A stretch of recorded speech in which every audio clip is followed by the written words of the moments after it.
Ashleigh, there were a number of people who had their hands in those early days of the investigation. One of the names we most often see in that report is Dr. Ernie Washington. He was the Hampton County coroner at the time. He was one of the very first people at the crime scene when it was originally declared a homicide, and he was also one of the very few people that was actually in the room during that original autopsy. Today, I went out to try to find Dr. Ernie Washington and ask him what he remembers about that day.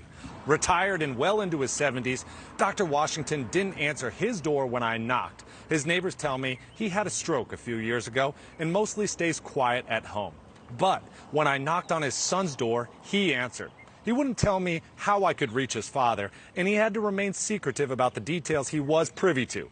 But he listened politely as I made my case as to why his father should speak up and share his memories. I understand that you need to be careful about what you say, but obviously, like, there's so many details about that original autopsy that are missing, and so being able to speak to him about that would just be super valuable. I do understand that. But he's not able to be reached at this time. Your father is, it seems like he always had his head on straight during that period where, you know, there was a lot of conflicting reports and a lot of hands in the pot. And that's why I came today, is just to get his side.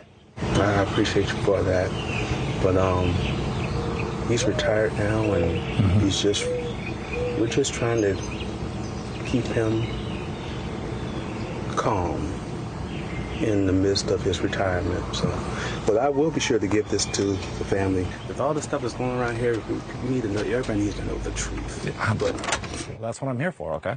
Did you catch that at the end? I want to repeat it for you. He said, with all the stuff that's going on around here, everybody needs to know the truth. Basically, what I'm getting is that there are still so many people here in this community who are holding their information close to the chest. But it's the Stephen Smith family who's pushing everybody who knows anything to come forward and share their truth. Thank you for watching. Go to newsnationnow.com to find NewsNation on your television provider. And don't forget to click the red subscribe button below to get more of NewsNation's fact-driven, unbiased coverage.